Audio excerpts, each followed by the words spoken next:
प्यारे बच्चों, मैं प्रवीण सिंह। पिछले लेक्चर में हमने प्रथम कोटि की अभिक्रिया के विषय में अध्ययन किया। छात्रों, आज हम सब अभिक्रिया के वेग स्थिरांक को प्रभावित करने वाले कारक के विषय में अध्ययन करेंगे। अभिक्रिया के वेग स्थिरांक को प्रभावित करने वाले दो कारक हैं। पहला है ताप, दूसरा है उत्प्रेरक की उपस्थिति। तो पहला जो टॉपिक है, पहला जो पॉइंट है जो कि अभिक्रिया के वेग स्थिरांक को प्रभावित कर रहा है, वो क्या है? ताप। ताप बढ़ाने पर अभिक्रिया का वेग स्थिरांक बढ़ जाता है। इसको समझने के लिए हम आर्हेनियस समीकरण का सहारा लेते हैं। आर्हेनियस समीकरण से हम जानते हैं फ्रॉम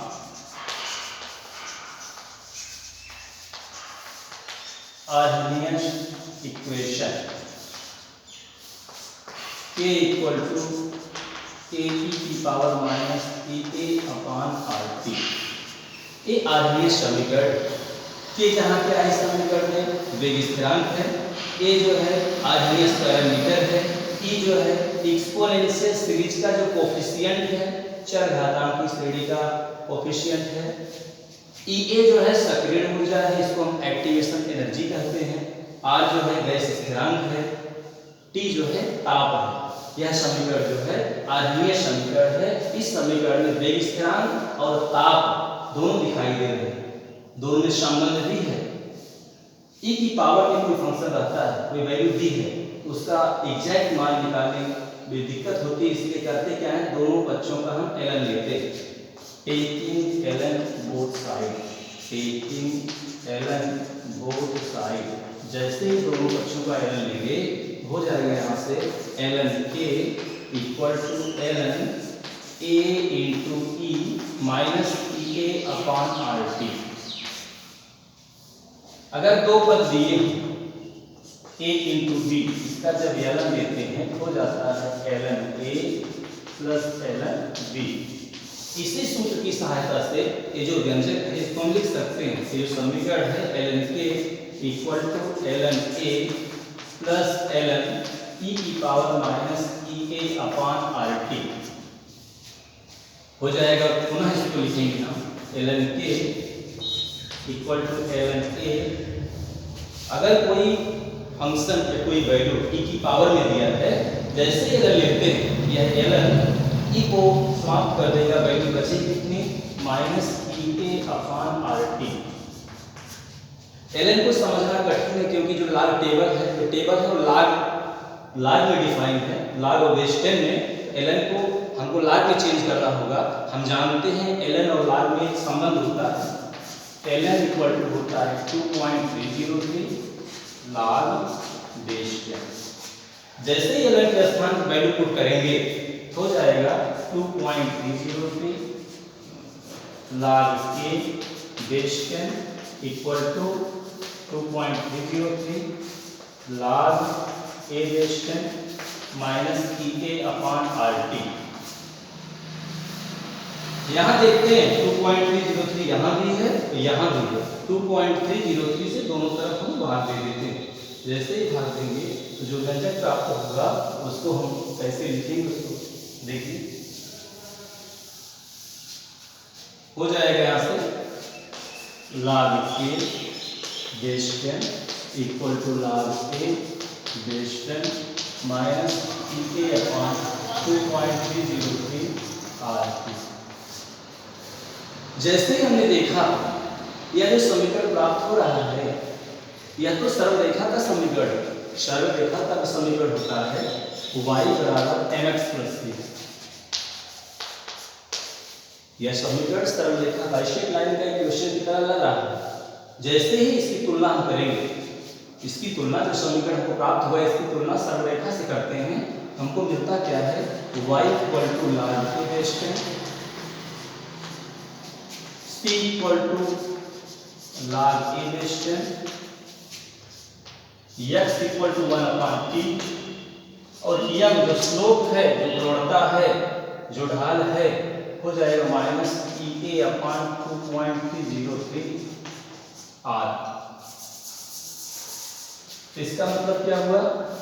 वेग स्थिरांक और ताप में जो समीकरण प्राप्त हो रहा है यह एक सरल रेखा का समीकरण है।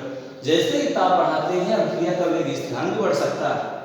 वेग स्थिरांक और ताप के बीच संबंध को समझने के लिए हम एक ग्राफ बनाते हैं और ग्राफ में हम देखते हैं जैसे ही ताप बढ़ाएंगे वेग स्थिरांक का मान कैसे प्रभावित होता है उसको समझने के लिए हम एक ग्राफ बनाते हैं। ग्राफ में दो एक्सिस रहेगा, एक्स एक्सिस है, ये वाई एक्सिस है। वाई एक्सिस पे क्या है? ये लाग के, वाई एक्सिस पे लाग के है। एक्स एक्सिस पे क्या है? 1/t। और जो स्लोप है, जो प्रवणता है -EA/, इसका मतलब जो स्लोप होगा वो निगेटिव होगा। और जो c है, c यूज होता है y एक्सिस पे कटा हुआ जो अंतर, जहां सरलरेखा y एक्सिस से काटेगा वही c है। तो इसका ग्राफ इस टाइप का होगा, यहाँ ऐसे होगा। तो जो c का मान है log a बेस 10 और जो स्लोप है इसकी वैल्यू हो जाएगी -EA/2.303 r। ये ग्राफ में दिखा रहा है कि वेग स्थिरांक और ताप के बीच जो हमने संबंध प्राप्त किया है उसमें अगर हम ग्राफ खींचते हैं तो वेग स्थिरांक और समय के बीच, ताप के बीच एक सरल रेखा प्राप्त होता है। और इस इक्वेशन की सहायता से बोर्ड की परीक्षाओं में इस फार्मूले के क्वेश्चन भी आते हैं। जब प्रॉब्लम पूछा जाएगा उसमें तो दिया रहेगा आरएमएस पैरामीटर दिया रहेगा, गैस स्थिरांक का मान दिया रहेगा, ताप दिया रहेगा, वेग स्थिरांक दिया रहेगा। तो इस सूत्र की सहायता से हम सक्रिय ऊर्जा का मान ज्ञात कर सकते हैं। परीक्षा के दृष्टिकोण से यह क्वेश्चन बहुत ही इंपॉर्टेंट है। यदि कभी कभी एक क्वेश्चन और आता है परीक्षाओं में, यदि दो ताप दिया हो और दो वेग स्थिरांक दिए हों तो उसके बीच संबंध स्थापित करने के लिए हम क्या करेंगे? ताप T1 पर यदि वेग स्थिरांक K1 है तो हम लिख सकते हैं log K1 = log A - EA/2.303 RT1। Equation वही है, वेग स्थिरांक और ताप के बीच जो संबंध को शो कर रहा था वही इक्वेशन है। हमने किया क्या इस समीकरण में? ताप T1 पर वेग स्थिरांक का मान कितना है? K1 है। तो जहां K था उस फार्मूला में हमने K1 कर दिया, जहां T था वहां T1 कर दिया। एक को हमने कुछ नहीं किया क्योंकि आरएमएस पैरामीटर कांस्टेंट है, R की वैल्यू भी कांस्टेंट होती है। यह हो गया समीकरण नंबर 1। दूसरा हमने कहा यदि ताप T2 है तो वेग स्थिरांक K2 हो जाता है। तो इससे भी एक संबंध हम निकाल सकते हैं, log K2 = log A - EA/2.303 RT2। समीकरण नंबर 2। इक्वेशन नंबर 2 में से इक्वेशन नंबर 1 को हम माइनस करते हैं। इक्वेशन नंबर 2 में से जैसे ही इक्वेशन नंबर, हमने जो log लिखा है ना सब जगह बेस 10 है क्योंकि log बेस 10 पे डिफाइन है। जहां जहां log लिखा है तहां बेस 10 है। तो log K2 - log K1 base 10 = समीकरण 2 में से एक माइनस करेंगे। जैसे ही इसको इसमें से माइनस, पहले में से जैसे ही दूसरे में से हम पहले को माइनस करेंगे। हमने यहाँ लिख दिया है इक्वेशन नंबर 2 में से इक्वेशन नंबर 1 को माइनस करना। तो log A में से इसको माइनस किया वाला कैंसिल हो जाएगा और जैसे ही इसमें इसको माइनस करेंगे प्लस हो जाएगा और होगा क्या? EA/RT, EA/2.303 R कॉमन हो जाएगा और आएगा 1/T1 - 1/T2। इसको पुनः अगर हम सॉल्व करना चाहें, इसके आगे हम सॉल्व करते हैं। जैसे ही सॉल्व करेंगे एक व्यंजक प्राप्त होगा, log K2 base 10 - log K1 base 10 = EA/2.303 RT2 - T1/T1 T2। हमने पढ़ा है log K2 - K1 को हम लिख सकते हैं log K2/K1। log M - log N बराबर होता है log M/N base 10 = EA/2.303 RT2 T2 minus T1 अपान T1। यह जो फार्मूला है बहुत ही इंपॉर्टेंट है। जब भी परीक्षा में दो ताप दिए, क्वेश्चन रहेगा मान लीजिए 50 डिग्री सेल्सियस पर वेग स्थिरांक का मान इतना है, गैस स्थिरांक का मान आपको पता ही है, जो गैस स्थिरांक है वो R बराबर होता है 8.314 जूल प्रति मोल प्रति कैलोरी। R का मान पता है, ताप दिया रहेगा 2, वेग स्थिरांक दिया रहेगा, तो हम इस समीकरण की सहायता से एक्टिवेशन एनर्जी निकाल सकते हैं।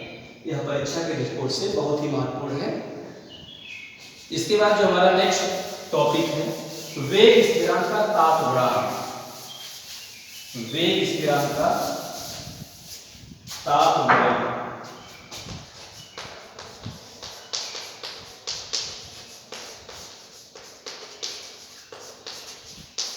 वेग स्थिरांक का ताप गुणांक।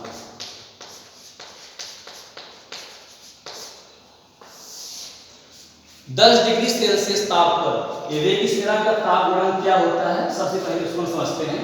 10 डिग्री सेल्सियस ताप के अंतर्गत भिन्न भिन्न वेग स्थिरांकों का जो अनुपात होगा उसी को हम वेग स्थिरांक का ताप गुणांक कहते हैं।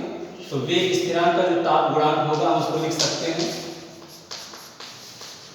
वेग स्थिरांक का ताप गुणांक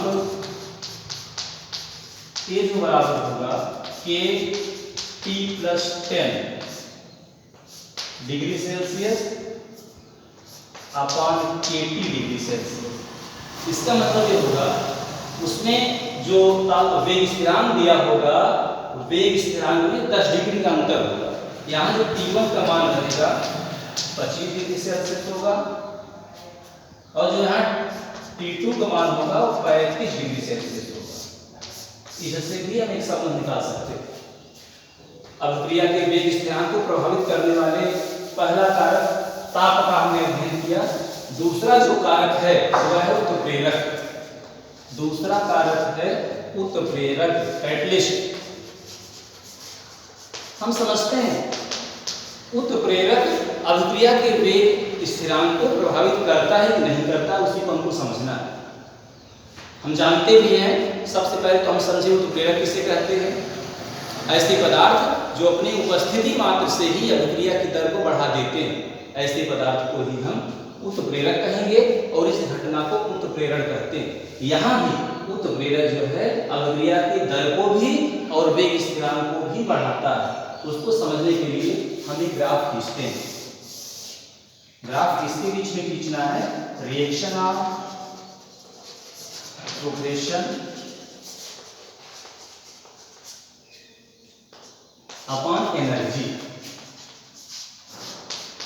ऊर्जा और रिएक्शन ऑफ प्रोग्रेस में हम एक ग्राफ खींचते हैं और इस ग्राफ से हम ये देखते हैं कि जैसे ही शुरू में तो जो रिएक्शन हो रहा है, मान लीजिए कोई रिएक्टेंट है, प्रोडक्ट में चेंज हो रहा है, रिएक्टेंट प्रोडक्ट में चेंज किसी की प्रेजेंस में नहीं हो रहा है, तो हम यहाँ मानते हैं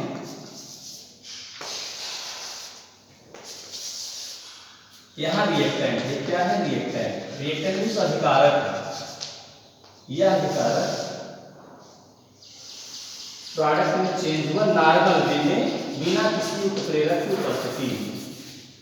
हो गया क्या, उत्प्रेरक की उपस्थिति होगी, क्या होगा, ई क्या है, इसको बोलते हैं EA. EA means activation energy.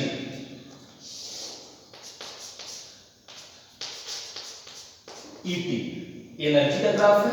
और जैसे ही हम यहाँ कैटलिस्ट की प्रेजेंस रखेंगे, ये क्या है कैटलिस्ट, जैसे ही कैटलिस्ट आएगा तो होगा क्या, यहाँ जो कैटलिस्ट की उपस्थिति में जो reaction of progression activation energy की वैल्यू क्या होती है, कम हो जाती है। लेकिन वेग स्थिरांक का मान बढ़ेगा, तो इस ग्राफ से भी हम देख सकते हैं उत्प्रेरक की उपस्थिति होने से अभिक्रिया का वेग स्थिरांक और अभिक्रिया की दर बढ़ती है, लेकिन सक्रिय ऊर्जा का मान कम हो जाता है। धन्यवाद। यदि वीडियो आपको अच्छा लगा हो तो लाइक और सब्सक्राइब करिएगा। Thank you.